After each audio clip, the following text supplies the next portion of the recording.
Okay, so how's everybody doing today? Good, good, good. Okay. Uh, we are going to finish up the exponentials that we started on Friday. Again, just another review lesson. And then the next one that you picked up today is just two-dimensional geometry, which again spirals back in a lot of geometry that you've talked about, probably not for several years, but also some of the linear functions that we just recently talked about, give you some more opportunity to write those equations. And we'll talk about that more in just a little bit. We have our focus activity, but just a few housekeeping items I want to go ahead and take care of. Remember, I won't be here Wednesday. I'll still be on campus, but I won't be in class. I'll leave something for you to take care of with the substitute. Probably some kind of exit ticket or something. We'll take care of it on Thursday. But on Friday is when you're going to have your first official quiz of the 6 weeks, and it's going to cover linear functions and quadratic functions. Okay, so the focus activities, these lessons hopefully will be giving us a little more practice for that by the time Friday rolls around. And then we just go ahead and move into trigonometry. We'll start talking about law of sines, law of cosines. If that sounds familiar, great. If not, this is something I'll go ahead and introduce you to. 2 weeks from today is when we'll have our first exam. So the majority of it, expect it to have the review lessons on there, linear functions, quadratics, exponentials, even relations and functions, that kind of thing. I don't believe at this point I'm going to put any trig on there, but we've still got 2 weeks, so maybe, we'll be able to fit it in. We'll kind of see. Sydney.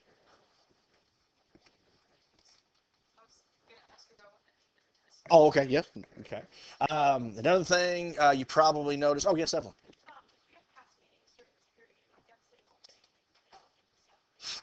We should. Who does that apply to? At 1:35? Okay. All right. Do me a favor. I know when I'm meeting my students, so let's take like the last 5 minutes of class tomorrow, because tomorrow is when I'm going to write out the letter for the sub, and I'll go ahead and make sure to list those students and put the times on there when you need to go, because I don't think they're sending a pass, right? You guys just go. Okay, so we'll go ahead and make sure the substitute knows that. Okay, good, good, good. Also, did you get my remind text last night? Most folks get that. Okay, I do apologize. I think I brought this up on Friday about having to do the morning duty this week. Did I bring that up? Okay, but yeah, I actually went and talked to Mr. Anderson about it, and there was no. They changed it from the week before spring break to this week. So you probably, if you were here this morning in the cafeteria, saw me walking around because that is absolutely where I want to be. I would rather be nowhere else. Okay, I'm being sarcastic just in case anybody's not getting that point across. But I do apologize about that. The good news is we don't have any retakes or anything to take care of this week. We do have the quiz coming up. If you do need something from me, you can find me in the dining hall. I'll head down there about 7:45 after I get the walkie-talkie from the office. Or if you just want to swing by right after school real quick, ask me a question. I'll see what I can do to help you out. Okay. The only other thing I need to go ahead and talk about, and this is huge, this is a big, big item. What is happening 2 weeks from Thursday? That is your IA. The final draft of your IA is due with the works cited, all the criteria checked off, everything, you and I personally talked about. Again, if you have any questions, please, come find me. I'll do my best to help you out. But if you are not finished, please be working on that. Time is going to go very, very quickly. They're due on that 7th. I'm going to be taking it as an exam grade. And then I won't even be here Friday the 7th, right before spring break, because I'll be grading all of those. Okay. So any questions about anything that's going to be happening this week or next? Test? Yes.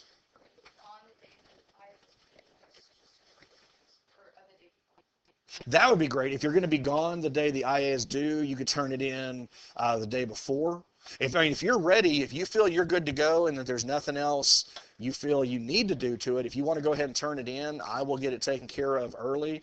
But even if you know you're not going to be here on the 7th, please make plans, if you don't give it to me early, to make sure you send it to me by email on that Thursday, because I'm recording it as a test grade, and every day that it's late, it'll be 10 points off, and I don't want to do that to anybody. So please, please take care of that. So that's a really good question.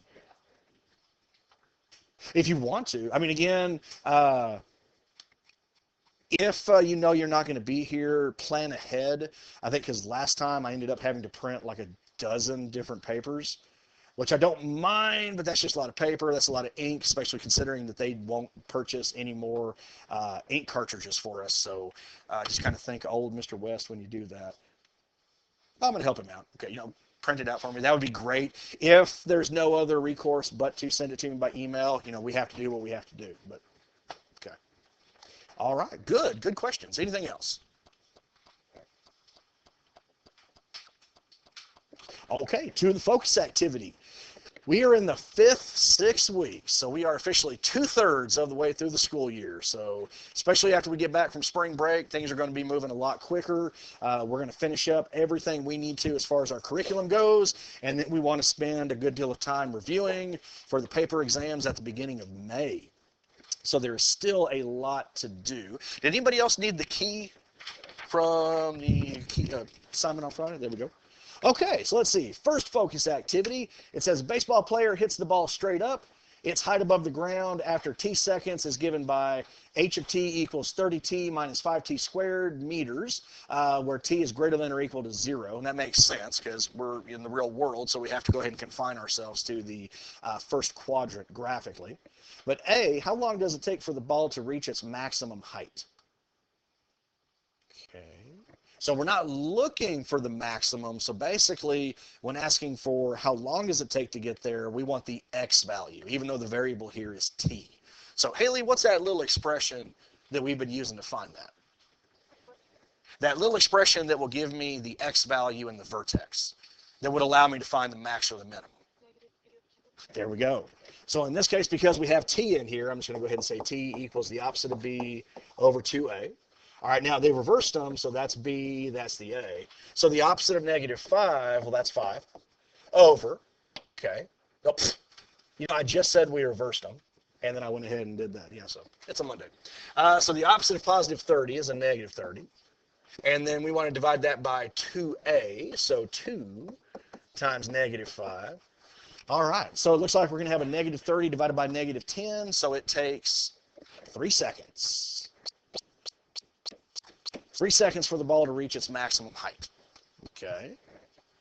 Now B, what is the maximum height reached by the ball? Well, how do I find that? There you go. So we could look at this h of t as h of 3. Okay, so every t is going to become the 3 minus 5 times 3 squared. Okay, so it looks like 30 times 3 will give me 90, okay. And then it looks like we have 5 times 9, so minus 45. So what's the height of the ball? 45. And we're talking in meters. Okay. I know, that's pretty high. Sounds like when Mr. West hits the baseball. Doesn't it? When you look at me, you probably think, that's athletic. Yes, of course, yes. Well, I'm a mathlete, so, yeah. See, my jokes are still hitting home runs here. Okay, so I'm going to keep going. All right, C, how long does it take for the ball to hit the ground? So how can I do this? If the ball hits the ground, well, what's the height? 0. Okay, so how long does it take? We're solving for t, so I'm going to set 0 equal to my quadratic here, minus 5t squared. And remember, the variable itself doesn't matter. If you feel more comfortable changing it back to x, that will change nothing in the problem. I'm just sticking with the t because that's what I'm given. But there are several ways we could do this. I've mentioned the quadratic formula, but we haven't looked at it directly. In fact, one method we've really been focused on is not only using the calculator, but what? Well, that's true. You're absolutely right about the factoring, but on this one, I wouldn't need to do that because there's no constant. There's no constant. So actually, this one, how would I factor it to answer the question?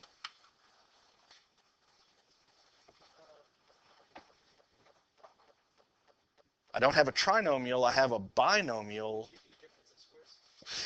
You're on the right track. Now, we are subtracting 2 terms, but they're not both perfect squares. I'm thinking just something much simpler like a GCF. I could just go ahead and break it apart, no problem. In fact, what divides both 30t and -5t squared? Okay, so I'm going to say 0 is equal to, so if I go ahead and pull out a 5t, what's that going to leave me? 6 minus t, right? Because if you were to redistribute 5t times 6, there's your 30t. 5t times negative t, there's the negative 5t squared. Now, even though they're not both groups, I'm still multiplying two items, so what would I do?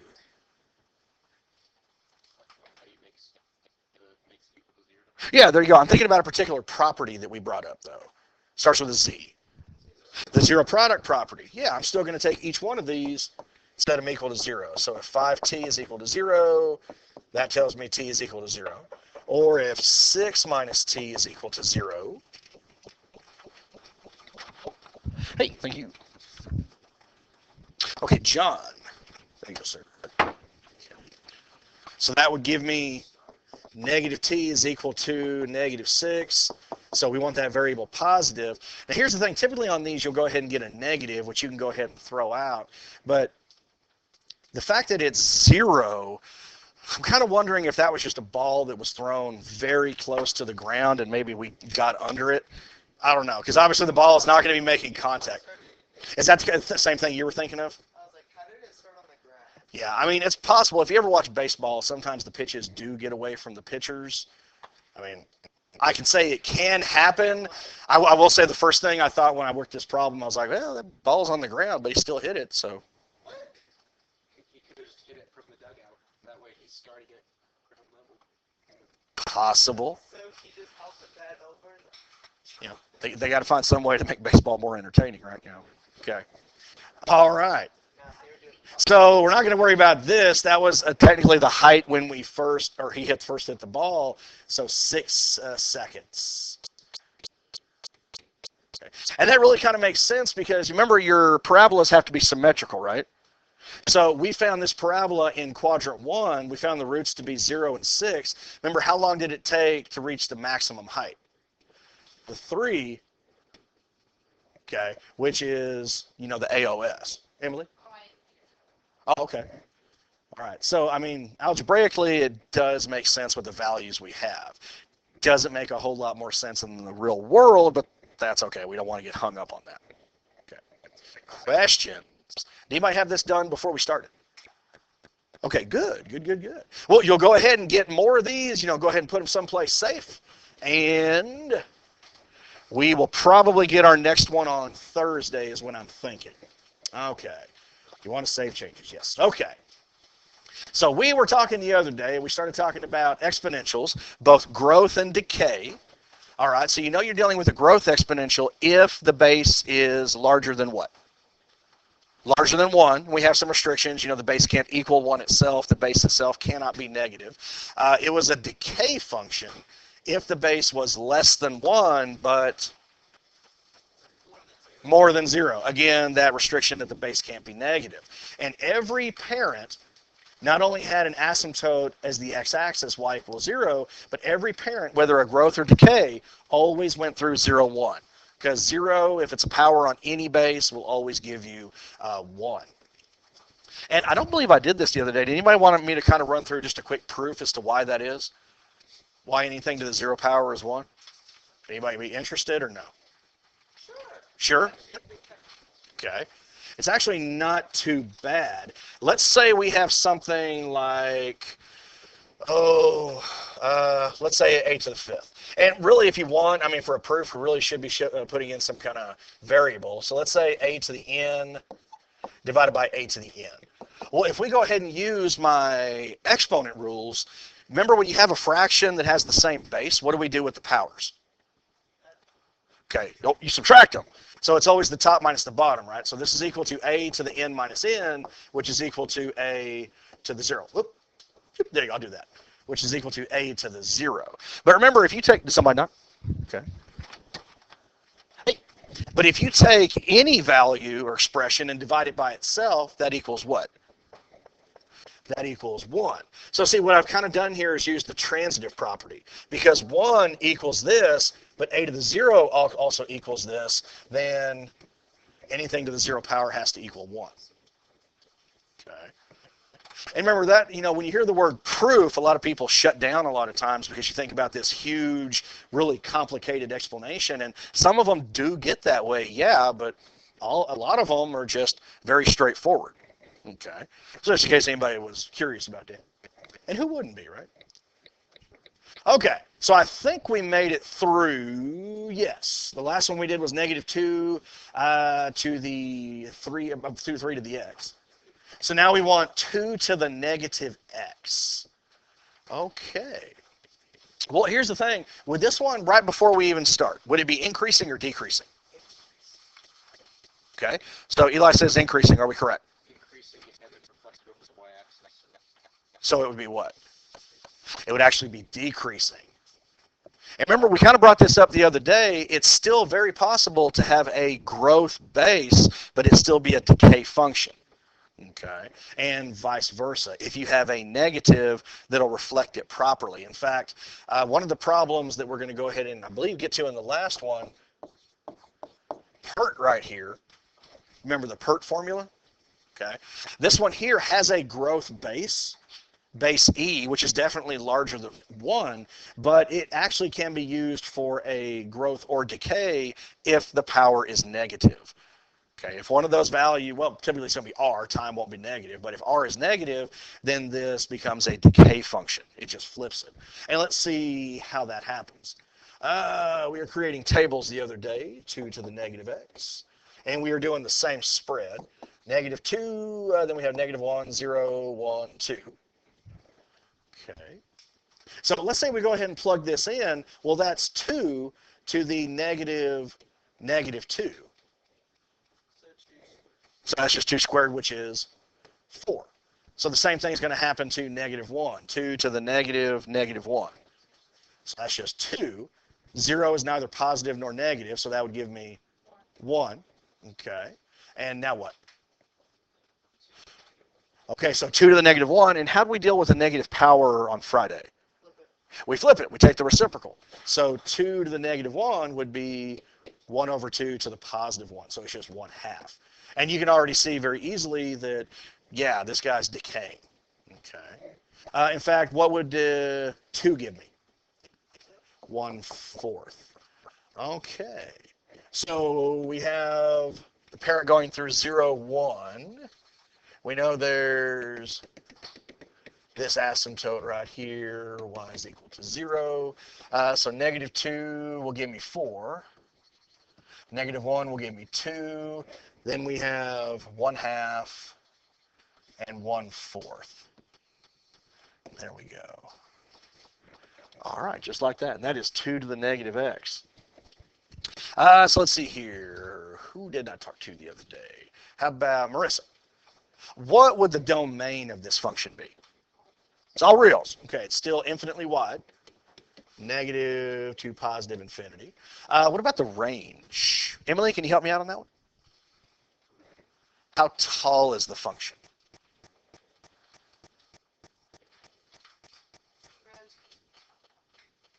0 to infinity. Okay, now would we include the 0?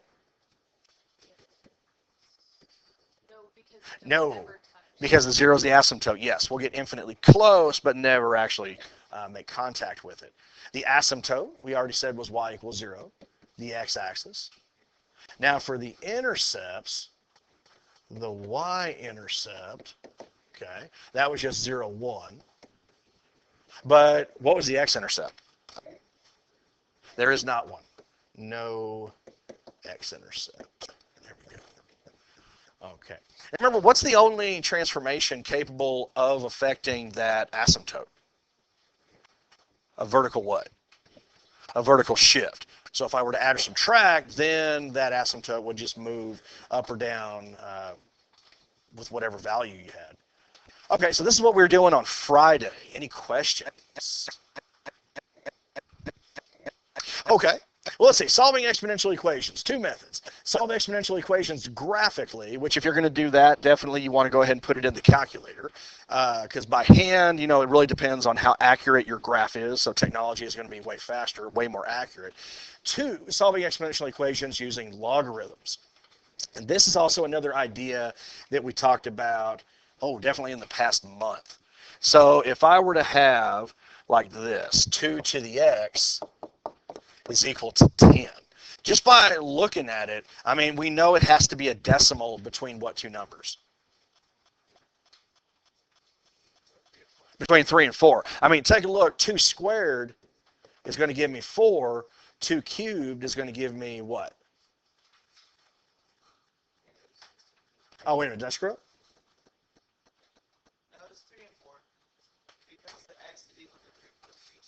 Yeah. Good Lord. What am I doing? 8. And then 2 to the 4th is equal to 16. Yeah, and 10 fits in right here. I just kind of had a, let's say, a senior moment at that point. Okay. And I know what you're thinking, Mr. West. You're so unyoung. I mean, because you would never use old to describe me, right? I'm sorry. I thought you were saying that you're acting like you're a senior in high school. Got it. Okay. Well, because like No, I'm talking about senior, like with the pants up to the chest and the cane and all that. Don't care. That's like the Seniors don't care. yeah. That's like You're talking about a senior in high school or a senior who's old? senior in high school. Senior high. Oh, okay. No, I was a senior a long time ago. Yeah. 3 years Yeah. ago. How many? 3 years ago. Oh, bless your heart. Okay. There we go. Okay, but yeah, you can see it's got to have a decimal between 3 and 4 because 8 and 16 surround that. Okay, so remember the three parts to it. We have the base, we have the power, and we have the what? Starts with the A. The argument. There we go. So when you take the inverse, when you rearrange it, remember a log is a power. So whatever power is on your base, that's what equals the log expression you create. So it'd be log base 2 of 10 equals x. So the way this is really read, 2 to what power would give me 10. So if you want to take the time to go ahead and rewrite it, like if there were an exponential on the paper exams, I would probably encourage you to go ahead and do this, just because, let's say, heaven forbid, you unfortunately get the answer wrong or you do something incorrectly, can you still get credit for it? Yeah, because you're showing the grader that you know what you're talking about. You just made a simple mistake. I mean, even though you wrote it out like that, you can still solve it what? Just plug this in the calculator for what solve? A numerical solve, okay? Or even just do it graphically like it was talking about. Look for the intersection between 2 to the x and 10. Either's going to be just fine. Okay, so let's go ahead and do a word problem here. A radioactive element decays in such a way so that the amount present each year is 0.95 of the amount present the previous year. At the start of 1990, there were 50 milligrams of the element present. Okay, and then we got 4 parts here. Produce a table of values showing how much of the element is present at the start of each year from 90 to 98. Okay, so this one here, I would actually probably switch this around because B says the rule for this situation is given by n equals k times a to the t. You remember, I think I showed this to you a while back. A is equal to a naught times 1 plus or minus r to the power of t. It's the exact same thing. So the fact that they're giving me the base as 0.95 tells me they're losing what percentage every year? 5%. Okay, so you can either say we're losing 5% each year or we're retaining 95% from the previous year. So it's either way you could look at it. A naught is going to be the initial amount. T, of course, is the amount of time. So I think it's easier to create the table when you already have the rule. I mean, you could sit here and just do those numbers one at a time, but, so what would that be here? What is the amount that we start with? Okay, so this would be 50 times. Now, they already provided the base as 0.95, so we were missing 5% per year to the power of t. Okay, so that pretty much takes care of B right there. The value of A being 0.95 and the value of K, the initial amount being 50 milligrams. Okay, and of course, N is the number of milligrams after T years.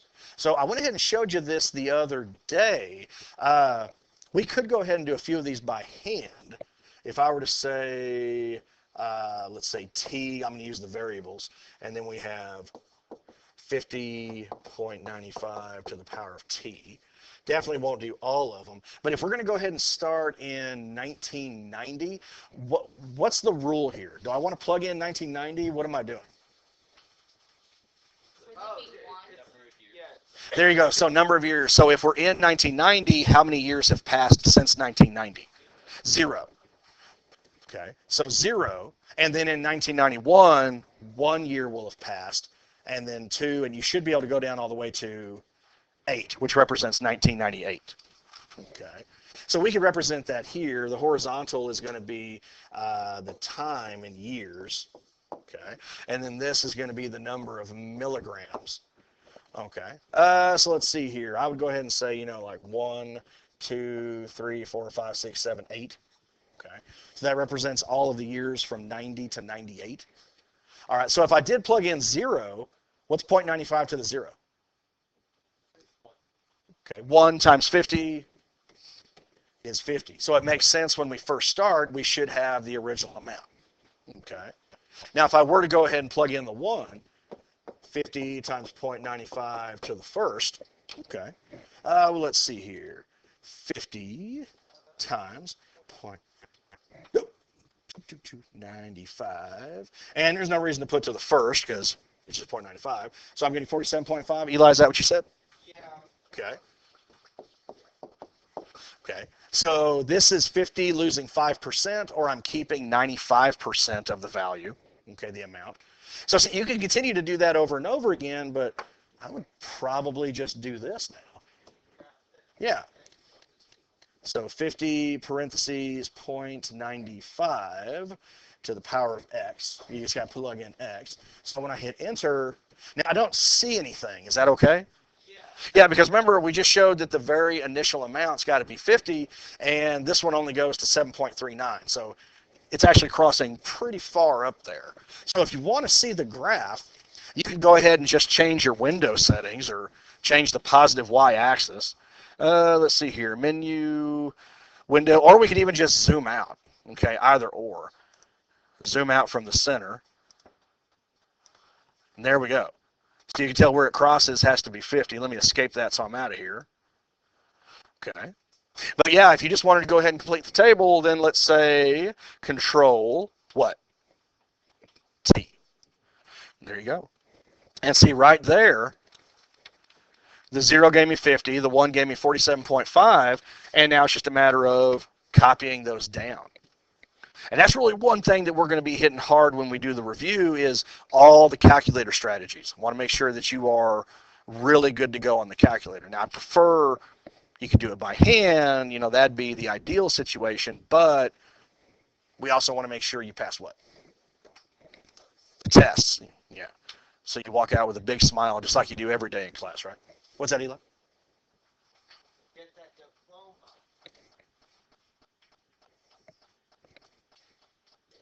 Yes. Did you make a pun that I'm not getting? Oh, okay. Because you were just smiling and staring at me, so I just want to make sure there wasn't something I'm not missing. Okay. Here we go. He just says, get that diploma, and he's just kind of looking at me. Okay. All right. All right, so 5, 10, 15, 20, 25, 30, 35, 40, 45, 50. And then what was the other one? 47.5. So maybe right here. So yeah, on this graph here, you're not going to see a huge decline. It's probably, that's way bad. Okay. But maybe something like that. I'm not going to worry about the other points. I mean, you could easily go ahead and plug those in. Okay. But the last thing I want to go ahead and do here, it says D, how long will it be before there is 25 milligrams of this element remaining? So how would I solve this? What would 25 represent in the equation? Y. No, it wouldn't be T. Now remember how long we are looking for the value of T. So how many years will it take before we have 25 milligrams left? So it'd be N. Or if you're using this, it would be just A, yes. So I'd want to take my equation and set 25 equal to it. So 25 is equal to 50 times 0.95 T. Okay. And you can even do this graphically because you already have the exponential decay up here. You can just go ahead and graph 50 and see where they intersect. You could type it in using numerical solve, or who out there wants to solve it by hand? All right. So what would I do? So divide 25 by Okay. So first I want to go ahead and get rid of that scalar. So I'm going to divide by 50. So that's 1/2 is equal to 0.95 to the t. Now remember, your log is a power. It's another way of writing an exponential. So whatever I rewrite this as, it has to equal t. So this is log base what? Yeah, because that is the base that's carrying that power. So that's got to be the 0.95 of the 1/2. Okay. So if I were to go ahead and type that in, let's see here. Let me go home here, calculate. So if I hit second and then 10 to the x right here, there's my log. So I'm going to type in the 0.95, and I'm just going to go ahead and put 0.5 for that. Okay. There's 13.5. If I were to type the equation in numerical solve, okay, so 25 equals 50 parentheses 0.95 to the power of x. I have to make sure to do what? Comma x, if you're going to use numerical solve. Okay. All right. Does anybody want me to go ahead and draw the line y equals 50 and find the intersection to show you you're still going to get the same thing? No? Okay. All right. Okay. Good, good, good. Well, here's the thing. Let's have a quick conversation. This is the very last problem, and it's really similar to what we just did. This one kind of focuses a little more on compound interest because those are exponential functions. And it also brings up PERT. We can go ahead and talk about this one. I can go ahead and give you the homework, give you a little bit of time to start looking at that. Or you'll notice I even went ahead and gave you the notes. We're going to start tomorrow. We could go ahead and get a jump start on those and begin those today. What would you think is going to be best for you guys?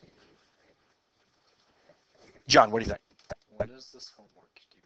That was going to be my next question. If I gave you time today in class, do you think we could get it by tomorrow?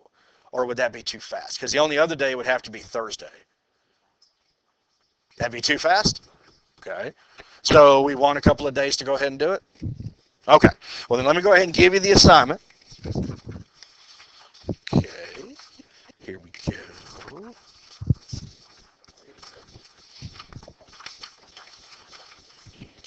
It's just one page, so nothing huge. There we go. There we go.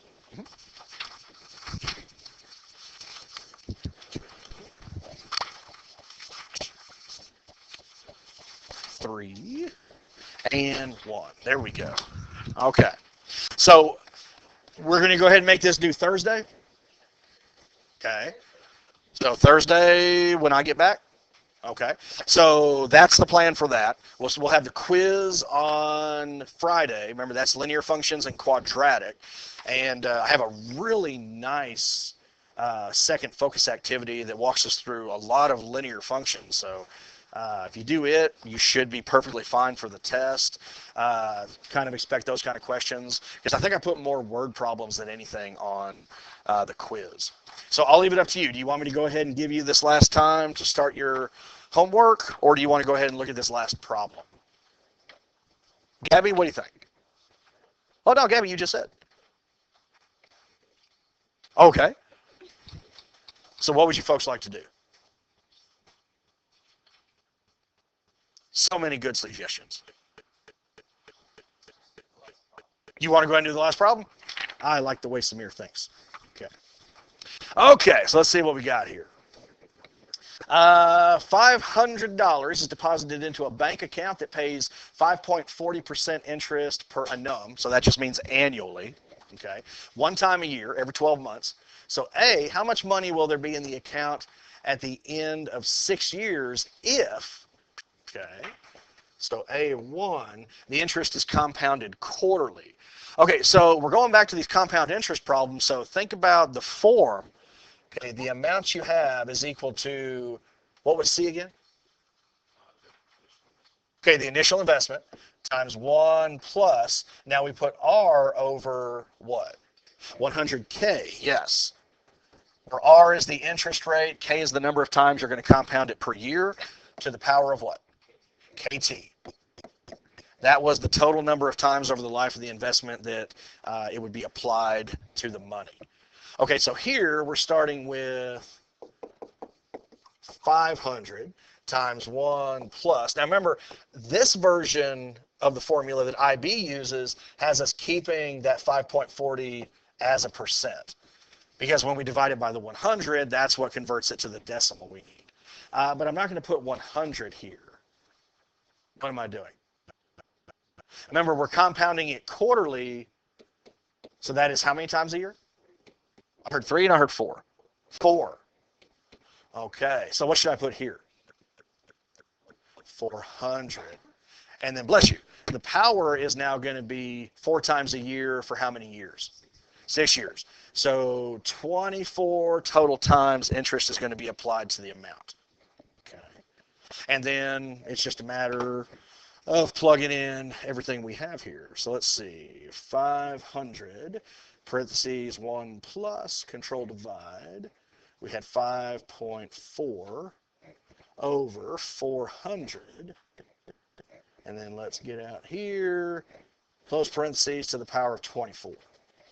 Okay, so how much money should we have? Okay, 689.83. So it took 6 years to gain an additional $189.83. Okay, probably not the best. Okay, but now it says for A2, okay, the interest is compounded continuously. That means virtually for every second of every hour of every day, interest is always going to be applied to your amount. Now, it's true, this will yield the biggest return, but the more you compound it, that growth is going to begin to slow, especially if you start looking at the patterns here. So a lot of times, these banks are going to use it as a marketing ploy. They'll go ahead and say, if you invest with us, we'll go ahead and compound it continuously. So they're not really lying. You are going to get the most money, but how much more money are you talking about? Really not a whole lot. And if you're every time you want to compound it continuously, this is where PERT comes in. Okay? This is the PERT formula. In fact, does anybody remember the value of E, our natural number? Ooh, no, 2.71.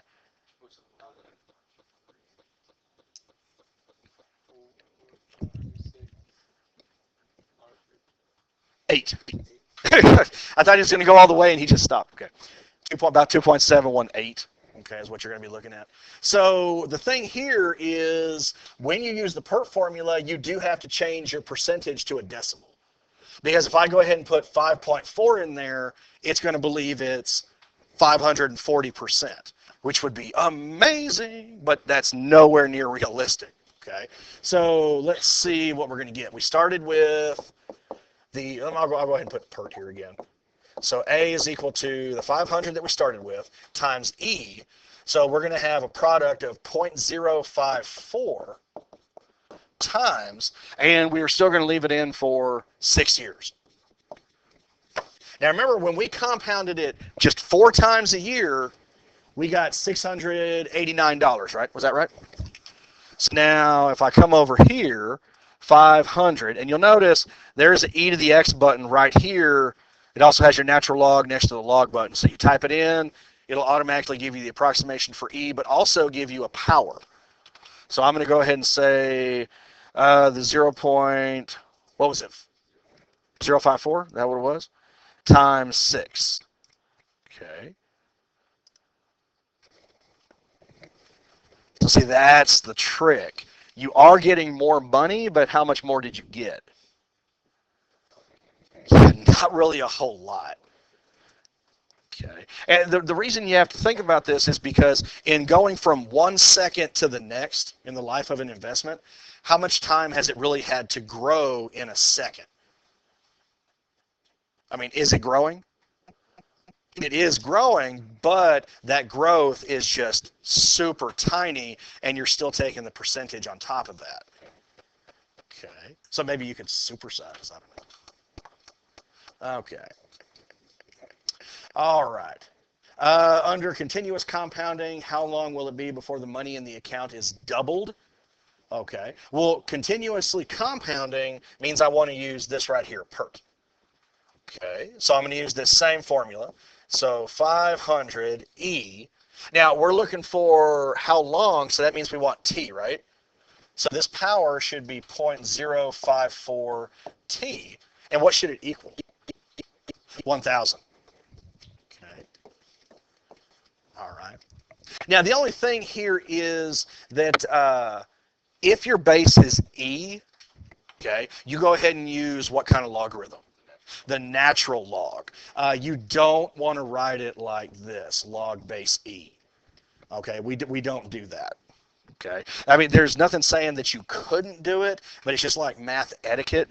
If you have base E, you use the natural log. Okay, so I'm showing 206, so I'm just going to go ahead and do this for the sake of time.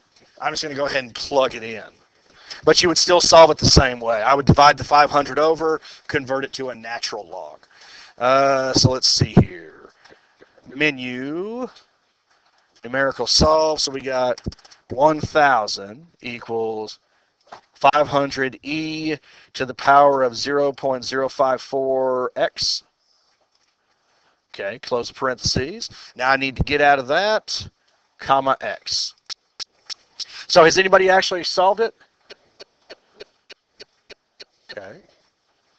All right, well, let me see. So how many years would it take to go? It took 6 to go from 500 to 191, but we want to double that, so 12.8, almost 13 years it would take to go from 500 to 1,000. Any questions? Anybody having a hard time? Okay. Well, if I can get you to put those calculators back up at the front, please.